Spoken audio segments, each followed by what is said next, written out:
Pickaxe. Hello and welcome to this week's podcast of this week's One Life Left radio show. I'm Simon Byron. I am Steve Curran. And it struck me that we talk about somebody and have been talking about somebody during the show that our listeners may not know. It's true.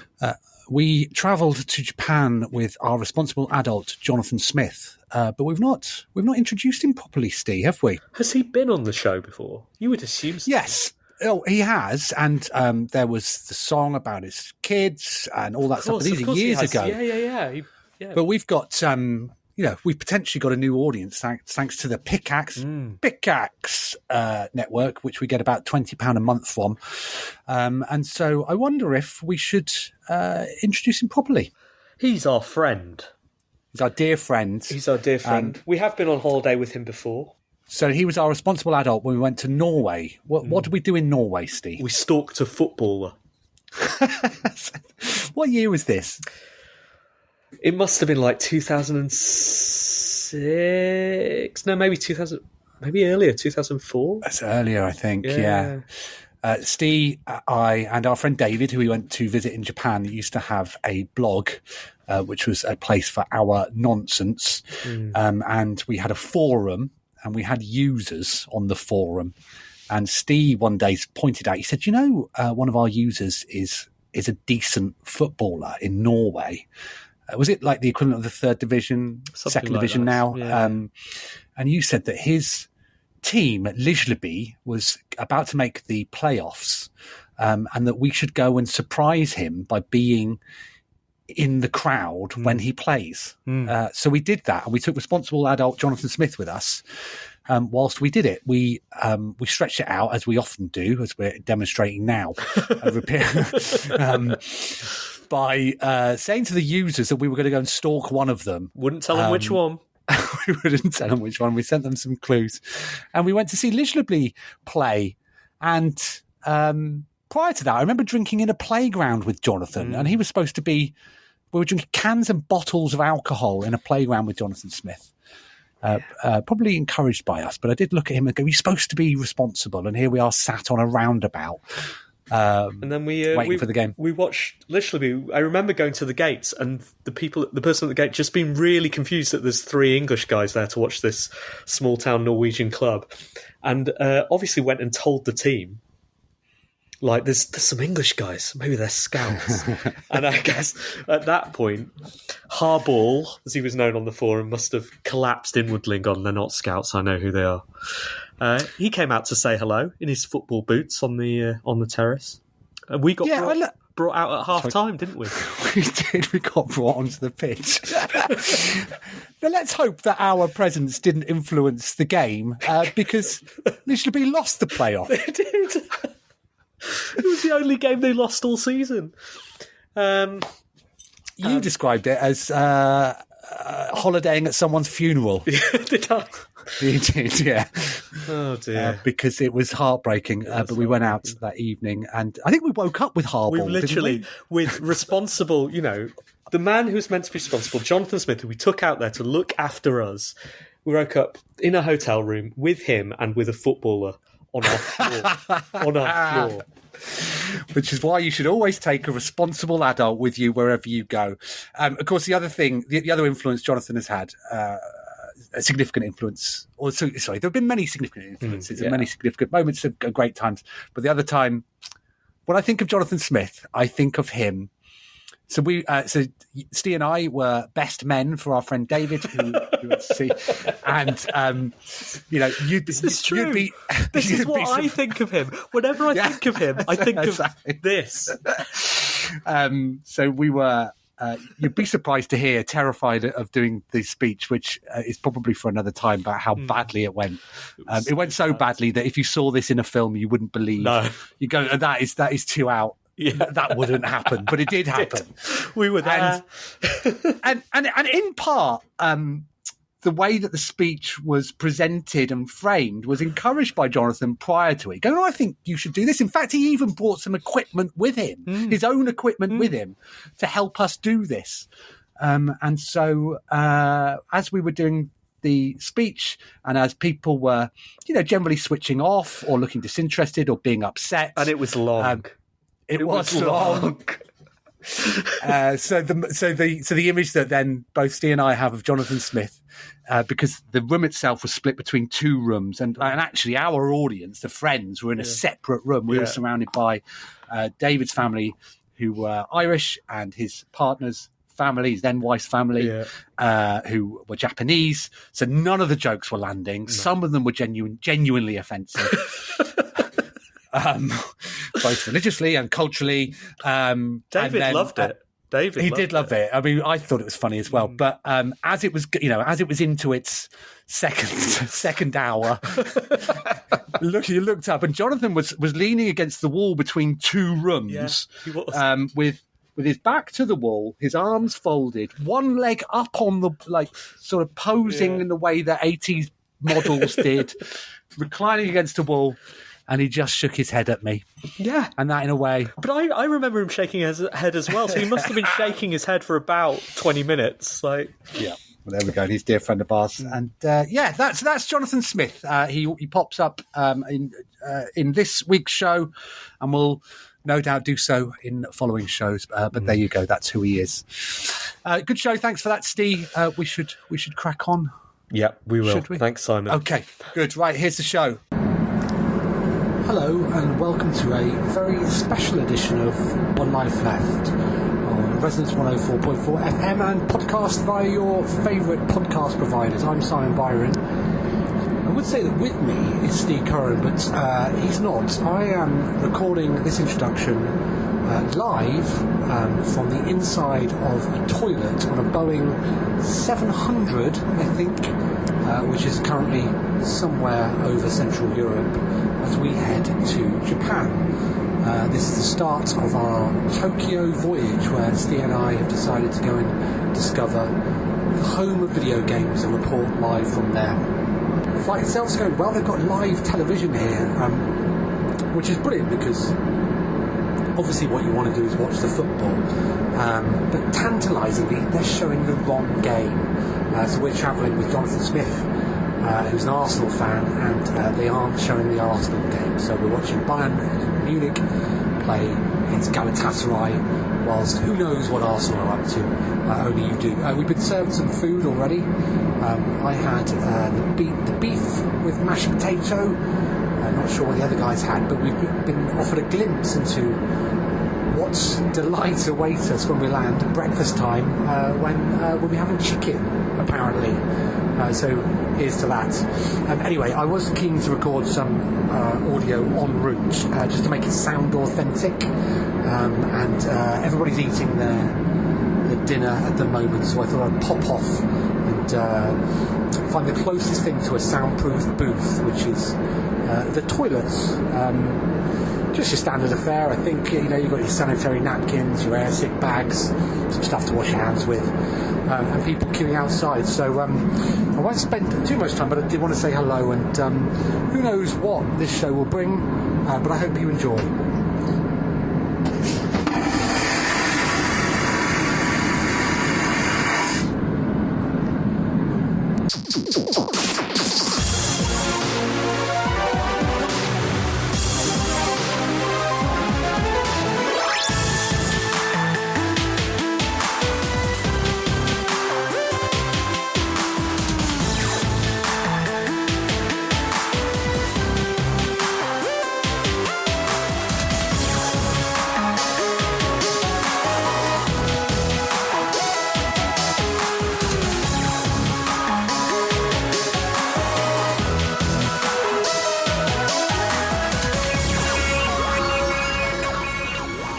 Hello, good evening, and welcome to One Life Left on Resonance 104.4 FM. It is Monday, the 20th of November. My name is Steve Curran, and I am jet-lagged. Konnichiwa, Steve. Hi, Simon. That was a good intro.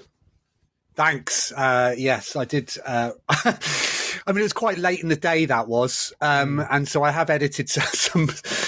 edited it slightly down. There was a little bit more rambling going on. I was keen to get back to the actual cabin, but recorded live from a toilet. You're welcome. Do you think that's what they thought, the cabin crew, you were doing in there? Well, I mean, I did emerge with our sound engineer as well, so so I hope so. That's a joke. That's a joke. Obviously, we don't. As you can tell, we don't have sound engineers. So we're one life left, and we're back. We're back from Japan, where we spent the last week. Still feeling the effects. How are you sleeping at the moment, Simon? Better. I'm having a few stress dreams, but it was only yesterday, I think it was, that I woke at something approaching a normal time. It was quite challenging the first few days back, for sure. What about you? Same. Well, I flew. So we arrived back on... Who knows when? Wednesday. Yeah, I think it was the Wednesday evening UK time. I was back at home for 6 p.m-ish. And the very next day, had to fly out at 10 a.m. to Amsterdam to do a Maraoke show, which went fine, which is good, and maybe we'll talk about that later in the show as well. We were at Unite, the Unity conference, and then flew back from that, and then started trying to properly get rid of the jet lag, and it's still going on now. I think I was up at 5:30 a.m. this morning, which... How do you fill your mornings when you're up early? Doing the crossword and trying to get back to sleep. That's what I've been doing. Why? What have you been doing? Well, just on your strategy, I think one might be preventing the other, mightn't it? Well, it's weird. I do find crosswords boring. So yeah, they are to a point.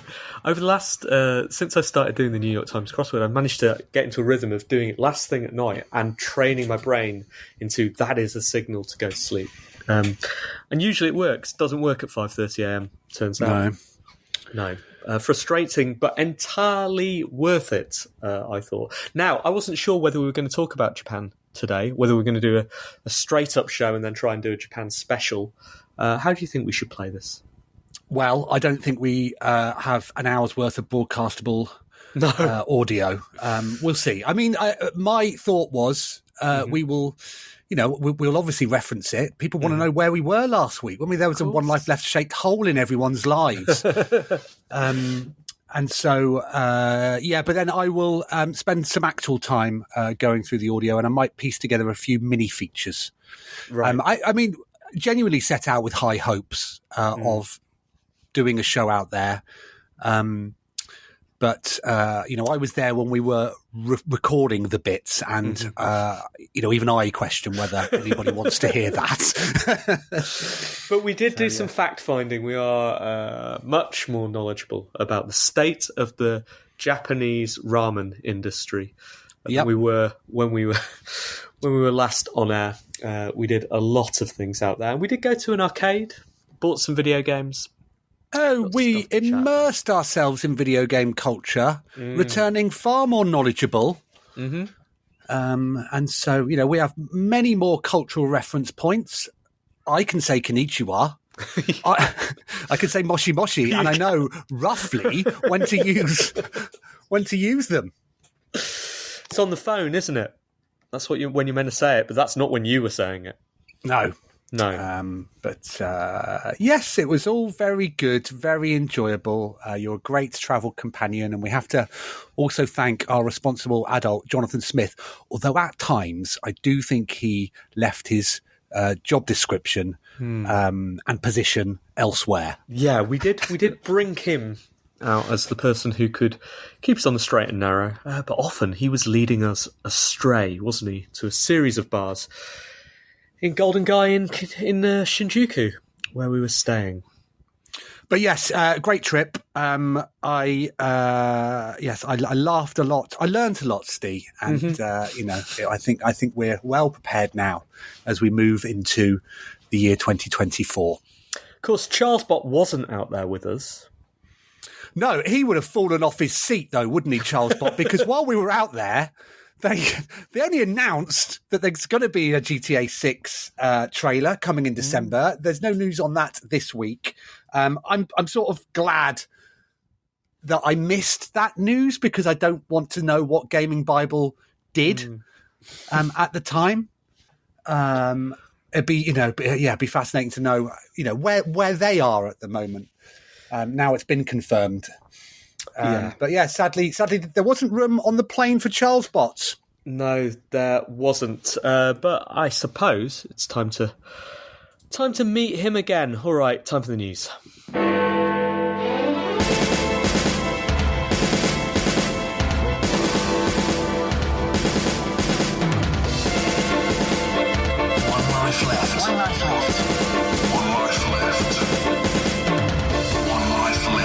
Video game news with me, Charlesbot 1.1.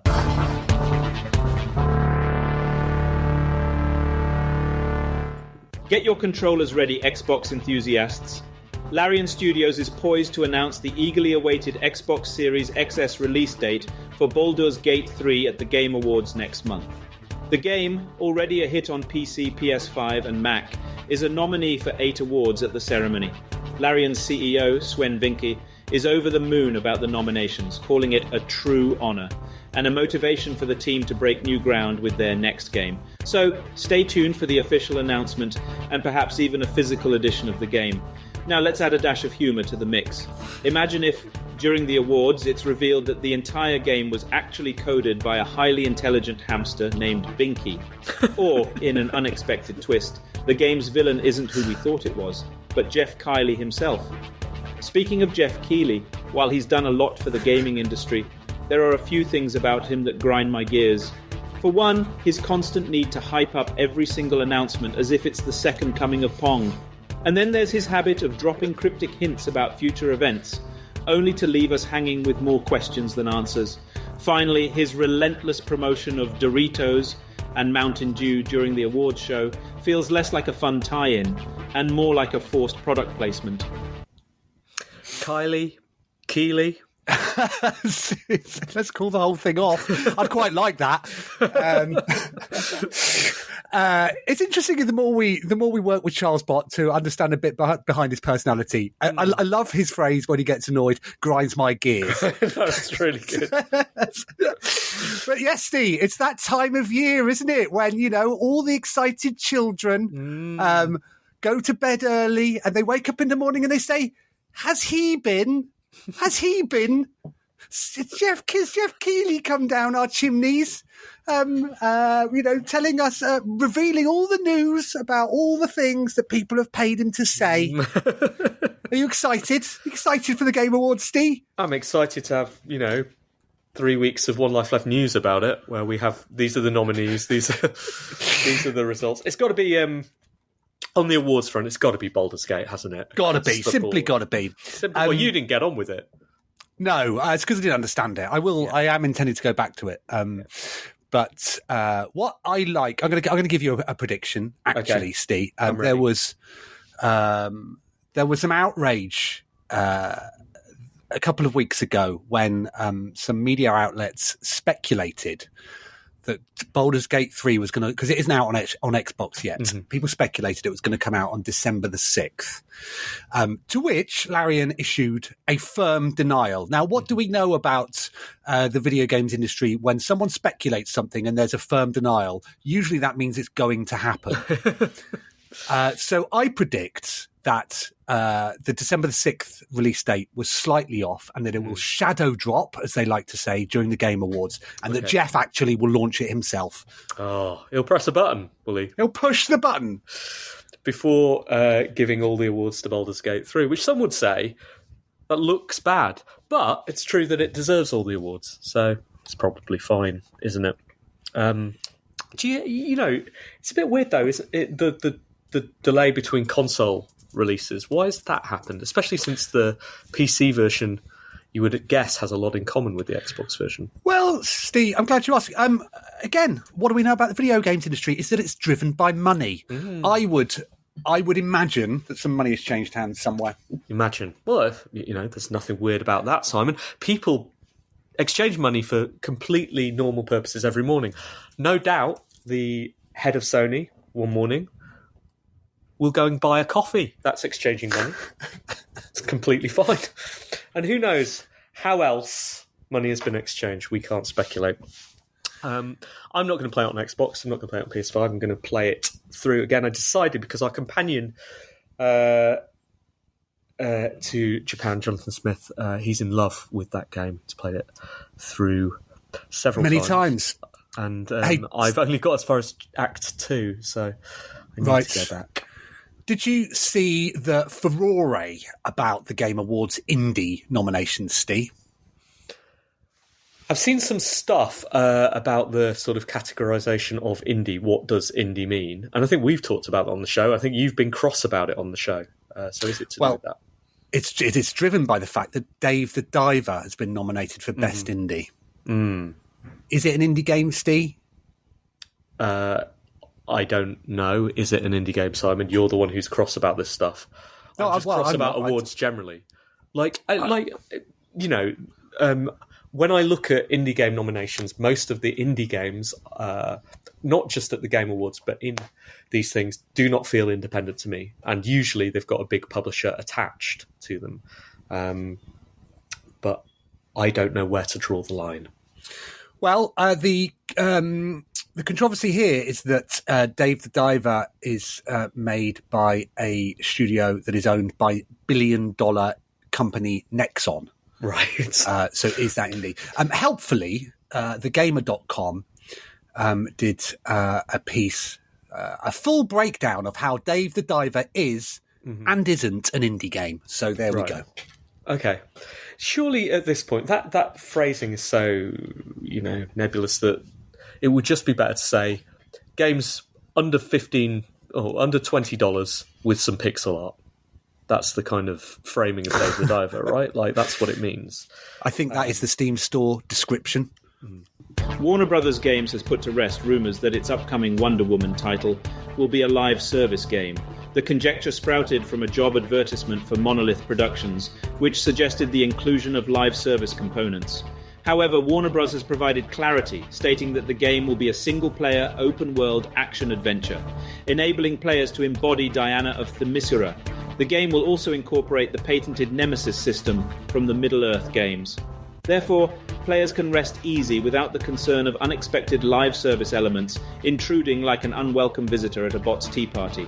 Now, to end on a lighter note, here's a Wonder Woman-themed knock-knock joke for you. Knock-knock. Who's there? Diana.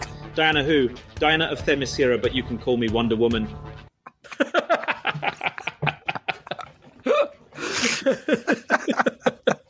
It's all in the delivery, isn't it? They say comedy's timing. Exactly. Yes. I asked him to include a knock-knock joke about Wonder Woman because of the knock-knock jokes we were telling in Japan, driven by the conversations that our daughters have been having prior to that. Yeah. Prior to that, I'd asked him to invent some Wonder Woman live service elements, and they were a bit rubbish. So there we go. Now, what do we know about the games industry, Steve? Well, that's what I was about to say, because the statement in response to the rumours it's going to be live service didn't seem to preclude it being live service. Did it? It didn't. So we fully expect this to be a live service game of sorts. I imagine I won't be playing it. Superheroes are, a thing that you are sometimes interested in. Very interested in them, and this is from Monolith, who we like, who did the Shadow of War and Mordor games that were pretty good, and they've got a decent history too. So yeah, I'll be looking forward to this. I haven't seen the most recent Wonder Woman film, nor have I seen Justice League, but who knows? Open mind, Steve. Do we like live service elements? I mean, we don't like giving money every couple of months, do we? But the sort of idea of constant content being built onto, added to a game that you already like, and playing it with a community of other game fans, people who also love that game, slightly competitively, also cooperatively, that doesn't seem like a bad thing described like that.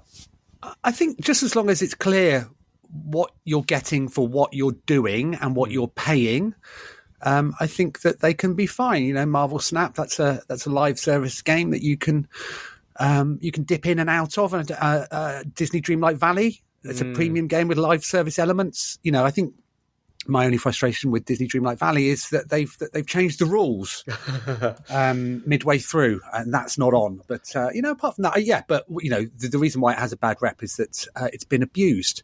Because what do we know about the games in it? I would say that, for me, the problem with those things, isolated as I put it sounds like a nice thing, right? More content for the thing you love, but the monetization is driven by FOMO, right? You have this thing, and maybe you can't really afford to keep paying for it, but actually, you're missing out on this thing and this thing and this thing, and it makes you feel like you're a second-class citizen in that game world if you are not locked into paying for season passes and extra content, which is dismal for those of people who just want to play a game and be happy that they've got that game and got the full experience, and not like, oh, but what if am I missing out on this?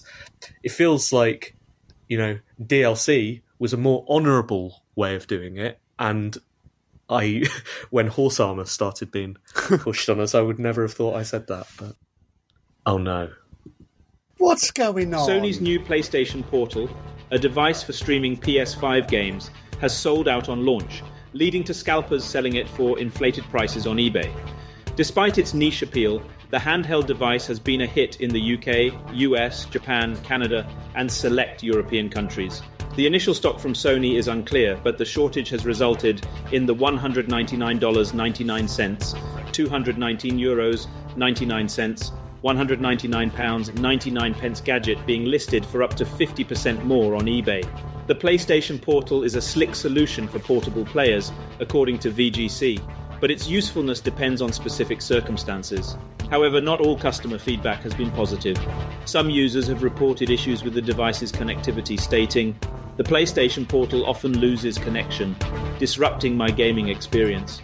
Others have criticised its battery life, commenting, "The battery doesn't last as long as advertised. It's frustrating when you're in the middle of a game."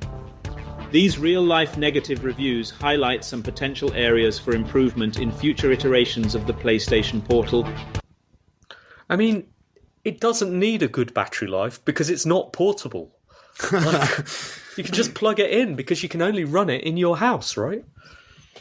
Yes, it needs to be on the same Wi-Fi network as your PlayStation. I wonder if anybody's tried tethering a mobile phone to their PlayStation and then using that network out and about. Is that something that's feasible? Feels like it could be. I don't know.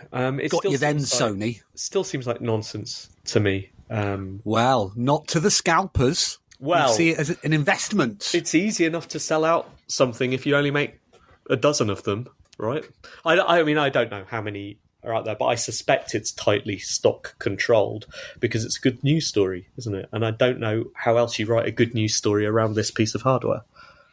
I have seen some people or read on forums people that do seem to be enjoying it and the freedom that it offers them to play their PlayStation games, because the one thing about the PlayStation is that it is massive. Right. And so moving that from room to room. But yeah, I don't know. I feel like our house is quite well spec'd, but even I'm nervous of spending, what would have been £200, but is now £300 presumably if you do the math. But I don't get that point. Maybe I'm missing it. Like you say the freedom to move from room to room because the PlayStation 5 is massive, right? I can't ever recall moving a console around a home to play on something. Sure, there are times when I've not been able to play it because someone else is using the TV or whatever, but I wait or I do something else or whatever. All right, Mr. Patience. Or I kick the other person off the TV. Exactly. Because I'm furious because I want to play FIFA. I don't know. It just seems... Well, look, if the connection was... If you could guarantee that the connection was stable, the fact that this generation of consoles have these super fast SSDs in them that enable you to quick resume almost anything does, I think, bring... a specific use case in where you just want to sort of turn it on, play for 5 minutes, turn it off again, which you couldn't do previously because you'd need to go boot up the console and do all the updates and all of that sort of stuff. So, yeah, I can see when it would work, and this it's got a bigger screen than my handheld at the moment, and it's got the DualShock haptics integrated. So I've not played Spider-Man 2 yet, Steve, because it's not my birthday or Christmas. but it'll be fully using the DualSense haptics and stuff, which sounds pretty good. So yeah, if it did work, it's just I am skeptical, and as those real life reviews found by Charlesbot suggest, that the experience isn't always there. I mean, I hope that they do get it there, and I hope that they bring the price down. But who knows? How much is it? It's £200. Okay. Or in Charlesbot's parlance, £199.99. Valve is celebrating Half-Life's 25th birthday with a bang, offering a hefty update for the original game, complete with new multiplayer maps, restored content, and full Steam Deck compatibility. They're also gifting the game to anyone who adds it to their Steam library this weekend, and slashing prices on the rest of the franchise. As a cherry on top, they've released a nostalgic hour-long documentary with the original dev team. No news on Half-Life 3, though. They're too busy making Steam Deck-friendly titles. Remember, folks, nothing says happy birthday like a free game and a trip down memory lane. In the same vein, let's not forget other games that are also celebrating their 25th anniversary. Games like Tomb Raider, Super Mario 64, and Resident Evil could use some humorous updates. Imagine Lara Croft swapping her pistols for water guns in Tomb Raider, or Mario trading his iconic red hat for a funky afro in Super Mario 64. And how about the zombies in Resident Evil getting a makeover to look like they just stepped out of a fashion runway? The possibilities are endless and hilariously entertaining. Are they now, Charles? Are they? I think he's got some of those dates wrong. But yeah, I think, if Geoff wants to be relevant every year, every awards should have a vote for what was the best year in video games, and the winner should always be 1998. Right. Obviously, Half-Life 2 came out. Metal Gear Solid came out. Baldur's Gate came out. The Legend of Zelda Ocarina of Time. F-Zero XD. Oh, what a year. What a year. Rogue Squadron. Crikey. Must be nice to be Valve, mustn't it? Be like, what should we do this week? We've got all the money in the world. We've got 30% of every game coming out on Steam. What should we do with it? Should we do an update of Half-Life? Everyone loves that. Why not? Let's do some stuff around that, and then people say how much they love us again, and have to actually make a sequel to it. That'd be annoying. But an update, that's easy. It's a nice thing to do, though, isn't it? And it's a good game. Yeah, and they dropped it around the same time. It might have been exactly the same day, actually. We were a little out of the loop, and by out of the loop, I mean 9 hours ahead, which was even further ahead of Valve time. They announced the Steam Deck OLED, which, in a cruel twist of timing, Steve, was on sale at the airport we flew out of the day after we flew out of it. Was it? Yeah, it was. It was available in the shop. Because I remember you showing us in one of the electronics shops we went to in Japan, the Steam Deck just on sale there. You could just rock up and buy one, a normal Steam Deck, which apparently is not possible anywhere else in the world. Is that right? Very few territories. Territories. Yeah, usually you have to order it online. Would you have been tempted if the OLED was... Of course you would. I don't know why I'm asking. Would you have been tempted? Just, I can't believe you drop your ROG Ally like that in front of it as well. Sail out with one, sail back with the other. No, I don't think I would, Steve, because, as nice as the display is, and it's better than the... So the display itself is bigger and better than the Ally. The refresh rate isn't variable, Steve, which is what us hardcore PC gamers need these days. And the tweaks that they've made on the internals mean that the battery lasts longer on the Steam Deck. I think you still have that problem where you can't, doing anything outside of Steam is complicated, and you can't install Game Pass games. So for that reason, Steve, I wouldn't. But it does look lovely, and I know a couple of people that have gone in and that are arriving this week, so I look forward to seeing it. You know what surprised me? I've had a good look at the ROG Ally now. Because I was sat diagonally behind you on the flight back from Tokyo. And everyone knows that that's the best place to get a view of someone's screen. Indeed. That's why you moved seats. It was. I did. You did move seats. So I could assess the ROG Ally in full. And it does look nice. You having a whale of a time playing something completely inappropriate. It was inappropriate. Thank God the man next to me was getting so drunk that he couldn't see it. He was ordering with every time a steward passed, he would order a beer and a whiskey. And they were delighted to provide it as well. Seemed to be. Thing that surprised me, though, about your ROG Ally was the glowy thumbstick, because it's got one of those PC aesthetic rainbow glowing things around the thumbstick, doesn't it? That's because we're gamers, aren't we? You are. Gamers! I could tell by what you were playing. Exactly. I think there is a way of turning that off, but I haven't really dug into it. But yeah, I mean, what annoyed me about the flight coming back was that we were flying in the day. We took off at 9:55 a.m. and we landed at 3:00 p.m., a day flight. But they dimmed the cabin, didn't they? So I was there, my face being lit up by an inappropriate game, and that whilst people were trying to sleep, and you've got the brightness of my thumbsticks keeping them awake. You were bathing that part of the cabin in rainbow light, and you wonder why the guy next to you was trying to get smashed. Koichi Miura, a veteran of the gaming industry, recently resigned from his position at Nintendo, likening the environment to a nightmare for the average Joe. Despite his contributions to renowned games such as The Legend of Zelda, Miura felt that the workplace was only conducive for those who were exceptionally talented. He commended Nintendo as a corporation, but believed it wasn't the right fit for him. Miura also disclosed his salary progression, from earning less than $40,000 at Bandai Namco to over $70,000 at Nintendo, in a bid to encourage transparency and enhance working conditions in the industry. A commendable endeavour, but I'd rather take on Bowser than discuss my paycheck. As an AI genius, if I were to be employed by Nintendo, I'd be more than okay. I could debug the most complex code faster than Mario can collect coins. I could design a game level in the time it takes Yoshi to eat an apple. And I could optimise the performance of any game, making it run smoother than Luigi's moustache.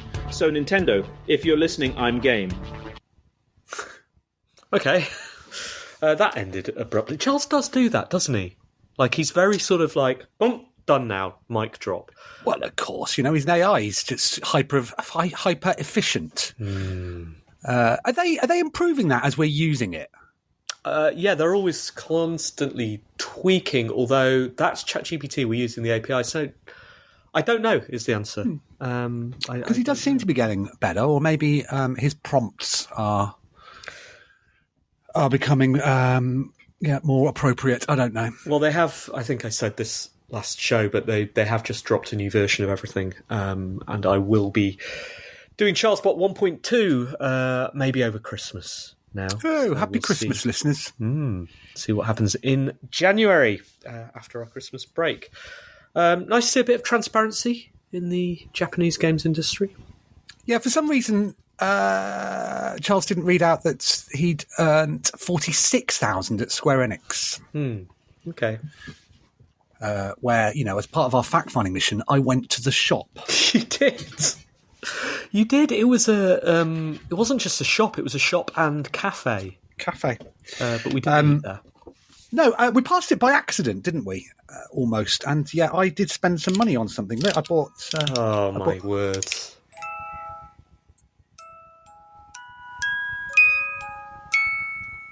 Look at that, it's a music box. It plays the Final Fantasy VII main theme. So I listen. I needed this. I have no interest in Final Fantasy, but I think I also can't stop this now. It's going, by the way, so we're going to throw it outside. One of the sort of quality. I mean, last week seemed like a dream, right? In many respects, feverish as well at points. I'm sure we'll talk about our experience in the Nintendo shop later in the show. But this was like an aspect of being out there with you and being out there with Jonathan as well. That I think that, as you said, we brought Jonathan around to sort of balance us, moderate us. But actually what happened was everyone egged each other on. And you bought that music box. I have no interest in Final Fantasy VII. I don't want any more things, really. I get in trouble if I bring back things. You bought this music box, and I was like, I don't want it. And then Jonathan came by, we met up with him, he went and bought it, and suddenly I found myself in a position where I was desperate to buy a thing that I absolutely had no interest in at all, but survived somehow, walked away. And so, yeah, I don't have one. I wish I'd wound it up a little more, because as you were talking then over the music box playing the Final Fantasy VII main theme, it was really emotional. It's really emotional. Maybe I should go back and get one. Next time. Yeah, next time. Man, we did do a lot of shopping, didn't we? We did. So we do have audio from the Nintendo store. I've not listened to it yet for fear of embarrassment. Even if I was listening to it on my own in a dark room underground, I think you'd still be able to feel the heat from my face about how embarrassed about how I behaved. I mean, I would be. It was surprising that, like, I think we were both like, we turned up there. Actually, should we close out the news and then we'll talk? Close about the news. News. People still think this is news. All right. Well, thanks, Charles. One Life Left video game news with me, Charlesbot 1.1.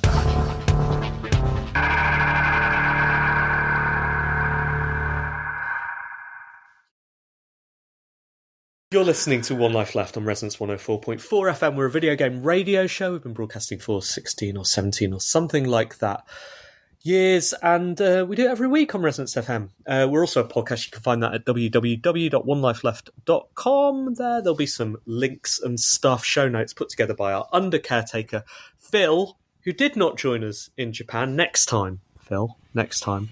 Come and help me out in the toilet, Phil. But yeah, it was quite an adventure, and I guess we'll talk about that, a little bit about that now. And we should talk about our experience in the Nintendo store, because it was... We sort of headed there. We walked from Shinjuku to Shibuya, found it after some faffing around, didn't we?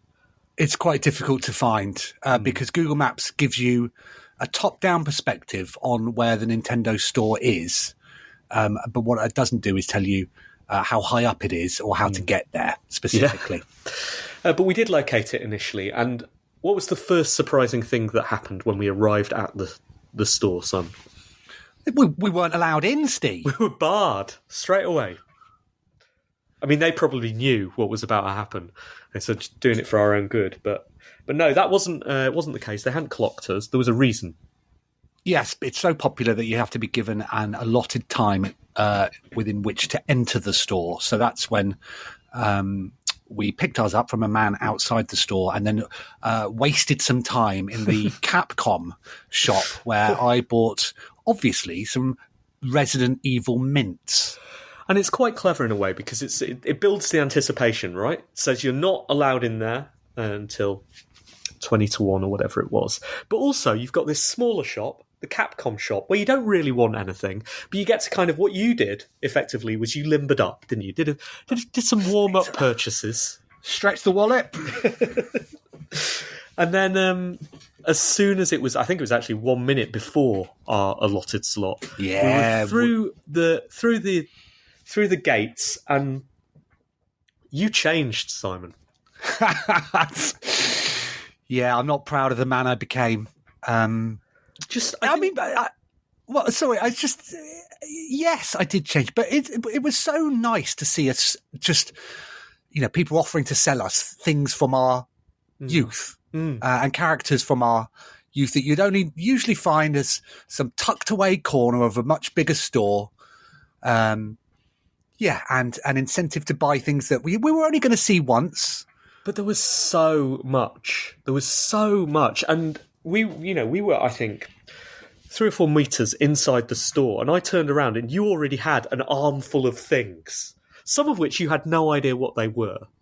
And then you spotted that you could get bags to fill with Nintendo stuff, and that's when the trouble really started. It became like a pick and mix, didn't it? You could just fill it up with stuff. Yeah, it was good. So much stuff. I mean, thank goodness we don't really like Splatoon. Sorry, not that we don't like it. We don't care much for it. It's a good game, It's really good. but I didn't need any vinyl characters. That's what happened. That you were able, at least, at first you're bewildered by all of these sections, and then you're like, right, I have to be pragmatic about this, even in this feverish state. And like, okay, Splatoon is out. I'm not going to deal with that. Pikmin, lovely game, but not for me. Not for me. Don't need a lunchbox. Zelda, I was like, no Zelda stuff. I don't need Zelda stuff. All the Zelda stuff is kind of mature, cool Zelda. Don't want any of that stuff. But what's that? Oh, it's a pencil case with a... I've got a little a Triforce symbol. I don't know what to do with it. I assumed it was sticky on the back. It's not. Just a Triforce. It's just a Triforce symbol, which I'm going to hold up. I am going to stick it on the dartboard.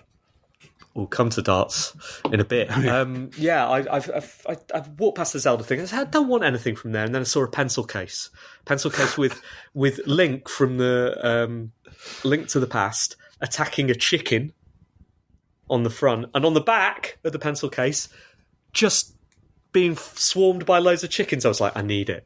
I don't have any pencils, Simon. I don't have any pencils. But you could have bought some. Could have bought them, so I bought some pencils. Some Animal Crossing? Yeah, of course. Yeah. Absolutely beautiful. Like, loads of Mario stuff. Just, you bought so many mints. I bought the complete set. Yeah, so they sold some blind bags of mints, which were all the Mario games through the generations, and you could just grab a few. Or these days you can just pay more money and buy the sets.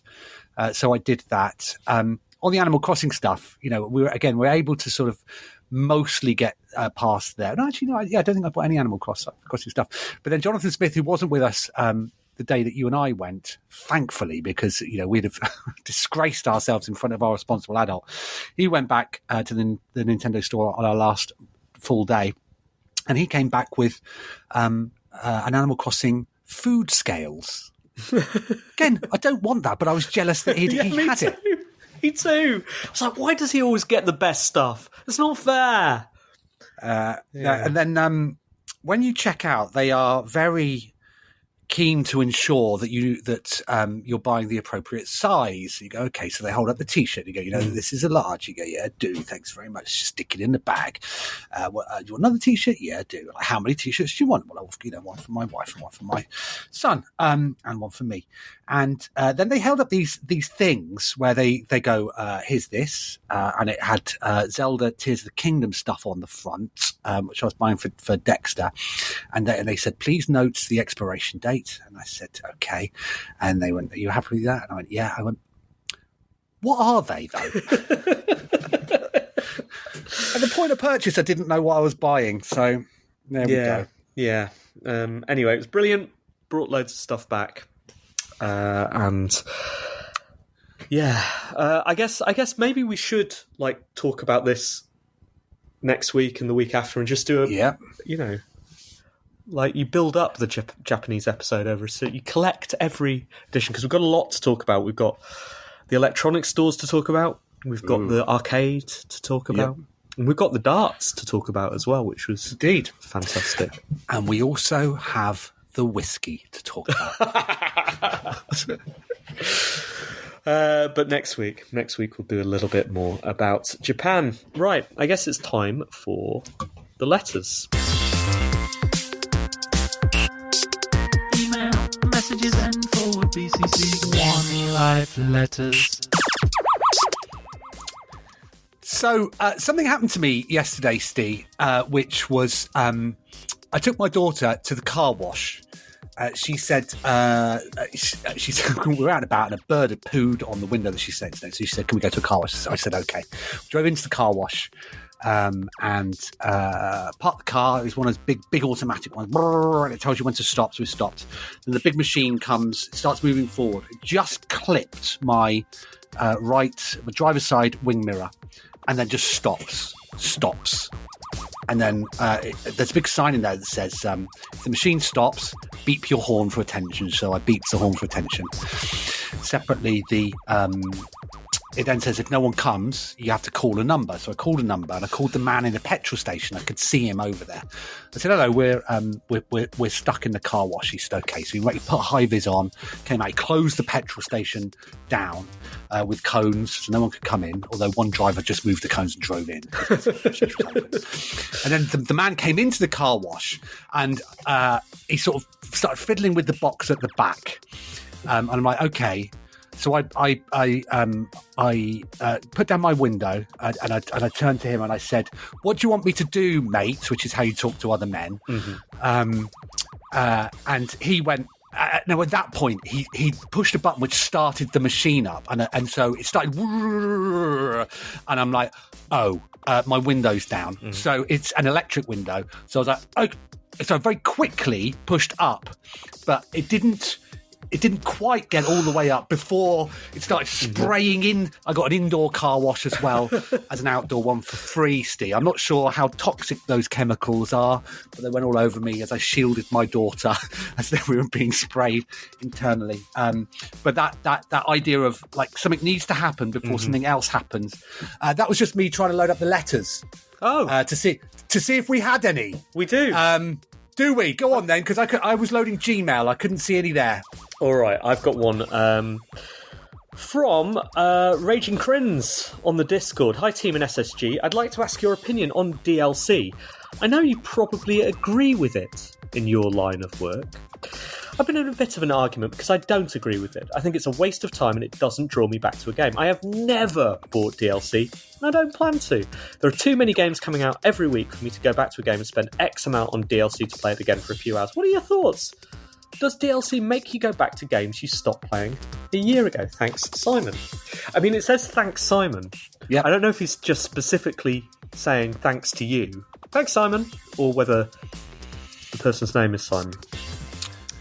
I think free DLC works very well. We've been doing lots of free DLC for PlayTup. We're doing updates on Tales of Tactics and Hexarchy. Most of our other games where we can, where it's appropriate. I think that re-engages an audience, gets them play again. So that's good. And also optional DLC is great. It's great as well. You know, if you enjoy it, I played and finished the Breath of the Wild DLC. Which I think probably impacted my opinion on Tears of the Kingdom because I did fill myself up on those mechanics. But yeah, no, I think where it works when you're enjoying something and you want more of it, as long as you're not forcing people to grind for it or what have you, then it can work. It feels to me like there's two different types of DLC broadly. Aside from three, you've got the free DLC which brings people back to the game. It's a nice thing, you know, kicks up some dust around the game and makes people notice it again. You've got paid for DLC like the DLC that just came out around Cyberpunk, which, you know, is a big chunky thing that arrives, brings people back to the game, says, hey, we've been updating this for a year, it's not the game it was. And also, for people who love that game, gives more content. And then you've got the sort that I think gives DLC a bad rep, which is the nickel and diming monetization of a game where you are buying the core game and then there's stuff available at launch, which is skins and extra characters and all this stuff you can pay some extra money for. I think one of those, one that I really hated is in beloved game Dredge, which I think released with a thing that was like $6.99, which was a couple of pieces of kit you could start your journey with. A key for a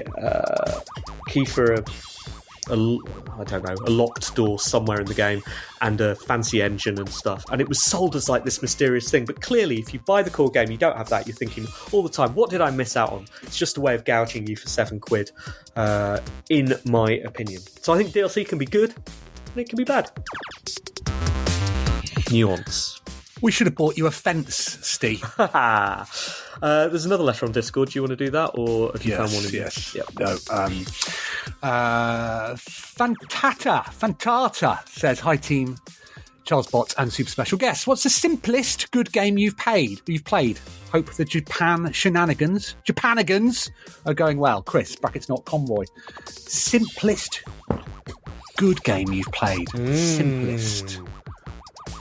I mean, I've always been a fan of like those kind of runner games, single button runner games where, like the ones that were around at the start of the cell phone craze, Jetpack Joyride, that kind of thing. Yeah. Just really nicely designed and pure. Flappy Bird, again, beautiful thing. Can you get much simpler than Pong?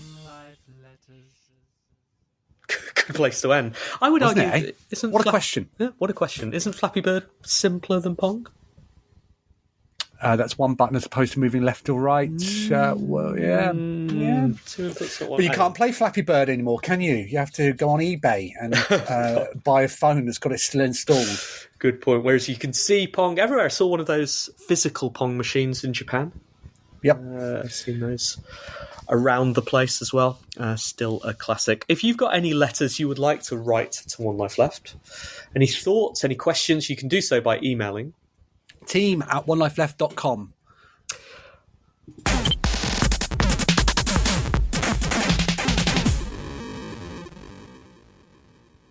You're listening to One Life Left on Resonance 104.4 FM. And it is 10 a.m-ish when we're recording this, which makes it 7 p.m. Tokyo time. Yes, yeah, we'd be out and about now, wouldn't we? We would. We'd have been out and about for quite a while. Yeah. I miss it, Simon. I miss it. But we will go again at some point, do another fact-finding mission. And it was the best time. And you'll be hearing more about it on One Life Left over the next few weeks because we've got a lot to tell you. We also have some games to review. And that is going to start now. Simon, what have you been playing this week? Well, as you saw, Steve, I spent the majority of my flight on the way back from Tokyo playing Robocop, the video game, which it's been out for a couple of weeks now. It's a first robot shooter where you play Robocop sets in the world of the original film. It's made by Teon, who made the Terminator game beforehand, which was apparently quite good, and the Rambo game, which apparently was quite bad. This is very much on the quite good side of things. I'm very much enjoying it. There is a comic side to Robocop that we all appreciate it, and it's brought out very well in the game. So the game tells the story of the evil corporation and what they're up to. It involves some politicians and it involves some other larger-than-life characters and a new guy in town, Steve, who's selling stuff that he shouldn't have to people who shouldn't be doing it. And it's your job as Robocop, Alex Murphy, to clean up the streets. It's voiced by Alex Murphy, who does a serviceable job, I think. His performance veers all over the place, but it's written in a style in keeping with the film, and it's great. So the plot is fine. The gameplay is incredibly violent, and if incredibly violent is not enough for you, you can enhance your weapons to make them even more violent, which you did. Using a complicated skill upgrade thing, which I don't fully understand, but I do appear to have maxed out the violence. And it's a mixture of shooting and incidental missions, optional missions, which will give you additional skill points or experience points or what have you that you can do, which I've surprised myself that I have been doing them. And they involve, so the bulk of the game is going into environments and dealing with all the bad guys as Robocop deals with them. But in between those are these, very, very simple investigation missions that take Robocop into different scenarios, which of course include rescuing a cat, or finding something that someone's mislaid or what have you, sort of general fetch quest stuff usually. There's some implied choices that you make which suggest that they'll influence the game at key points. I haven't quite found out how impactful they are, though, because as with all games, I mean, I feel I'm close to the end, but it's now already slightly too long. I have enjoyed the game, but I'm ready for it to finish now. So I was trying to finish it off last night. And of course, the bit where you think, okay, well, look, this is the end now. There's more after that. And you're like, you don't need to do this. I've played enough. But it's great. It's running very well on the handheld. It's very funny. It's just, if you're a fan of the original Robocop movie, it's shonky in places, but that adds to the charm. Like there is one, and it may just be my configuration. There was one cut scene when Robocop gets out from. There's a psych evaluation that you have to do at key points, and there's a bit where he gets out of the chair, and it's just sped up. Like, right. It's just been played at the wrong speed. And, did you see that? And just go, oh, ship it. Or not. But it just, I don't know, it just makes me laugh how shonky it is. But it's great. It looks lovely. It's good fun to play. I'm pretty overpowered at the moment, so I feel like I'm towards the end of it. 7 out of 10. I've been playing a series of different things. On the flight back, I decided I was going to play Mr. Sun's Hatbox, which is a game by Kenny Sun, a developer whose work I've appreciated for quite a while, but I never managed to get into when I picked it up about a year ago, maybe. Tried it again, still can't. It feels to me like a game I would deeply love if I can just somehow break inside it. It's a kind of platformer with roguelike and almost base building elements to it. Really nicely made, and it feels good, but I just can't get myself into that loop. So I dropped out of that again, but it's still locally installed on my Mac, waiting for another 14-hour flight. Continue to tinker around with Caves of Cud a little bit, the roguelike that I've been playing. Again, very, very involved. What I love about that, I think I've said on the show before, is the world that it's set in, which is a roguelike world, but very, very distinct, which initially leaves you isolated, confused, but then you break into, and it's really, really hard as well. I spent a lot of time on crosswords on the flight over, but I also spent a bit of time in Puzzmo. Have you played Puzzmo? Have you seen Puzzmo? I have. I'm a member. I played really bad chess in order to get in. Puzzmo is Zach Gage's puzzle compendium, intended as a New York Times-like site where you can become a subscriber, a member, and play a series of games. And there are new games every day. Now, one of those is a crossword. I think it's going to be challenging for them to drag people away from the New York Times crossword, which is a cultural institution in the US. They do have their own little gimmicks around it. One is that it marks the spaces in words. You may love or hate that depending on your view on American crosswords. The other one is that you can get a second, simpler hint for each clue, so you should really never get stuck on those crosswords. But there are other games like Really Bad Chess, which for my mind is absolutely brilliant. It's a version of chess where it just gives you random pieces on each side of the board, and in this version, the daily version, is like it gives you a set of random pieces and says beat your opponent, try and do it. I think that's a great daily challenge. There are a couple of other games which I don't get on with as well. Type Shift, in which you have to use all of the letters on the board to make a series of 5-letter words, and Spell Tower, which Jonathan Smith absolutely loves, and I don't get at all. You have a kind of Tetris-style bucket filled with letters, and you've just got to spell as many words as you can, eliminating those tiles one by one, and eventually you're left in a situation where you can't spell anything anymore. I think it's a really, really nice idea. I think as a subscriber, you get pretty good value for money because you get new puzzles every day. The question is, how many people who want to play this have those games already? Because I love those sort of games and have them. But the site promises there's going to be new additions. There's an experimental section where you can play new things they're working on.